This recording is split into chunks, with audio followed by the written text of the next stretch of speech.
Taste the Daily.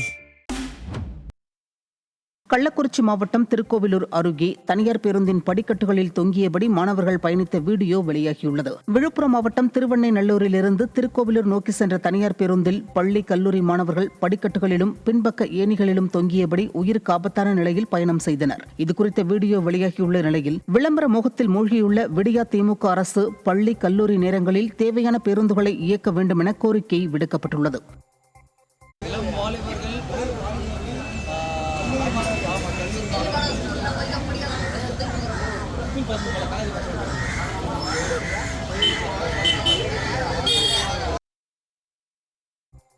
Ramanathapuram மாவட்டம் முதுகுளத்தூர் அருகே கிழத்தூவல் காவலர் குடியிருப்பில் 6 மாதங்களாக குடிநீர் வழங்காததால் தனியாரிடம் விலைக்கு தண்ணீர் வாங்கி பயன்படுத்துவதாக பெண்கள் குற்றம் சாட்டியுள்ளனர்.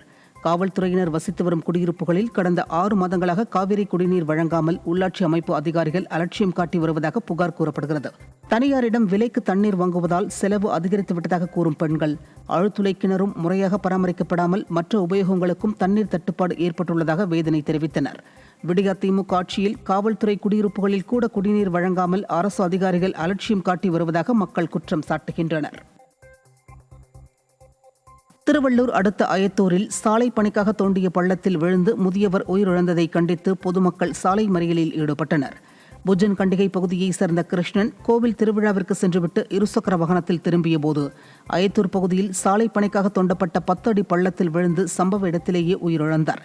எச்சரிக்கை பலகை உள்ளிட்ட முன்னெச்சரிக்கைகளை செய்யாமல் பள்ளம் தோண்டிய தேசிய நெடுஞ்சாலைத்துறையை கண்டித்து பொதுமக்கள் மறியலில் ஈடுபட்டனர். ராமநாதபுரத்தில் ஆக்கிரமிக்கப்பட்ட நிலத்தை மீட்டுத்தரக் கோரி ஆட்சியர் அலுவலகத்தில் உள்ள மரத்தில் ஏறி பாதிக்கப்பட்டவர் தற்கொலைக்கு முயன்றதால் பரபரப்பு ஏற்பட்டது. திருவாடானையைச் சேர்ந்த தர்மராஜ் என்பவர் தனது 2 ஏக்கர் நிலத்தை சிலர் ஆக்கிரமித்துள்ளதாக கூறி அதனை மீட்டுத்தர வேண்டும் என முறையிட்டார்.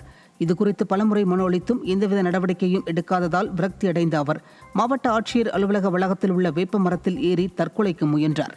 பொதுமக்கள் அளிக்கும் புகார் மீது விடியா ஸ்டாலின் மாடல் அரசின் அதிகாரிகள் எவ்வித நடவடிக்கையும் எடுக்காமல் அலட்சியம் காட்டி வருவதாக குற்றம் சாட்டப்படுகிறது.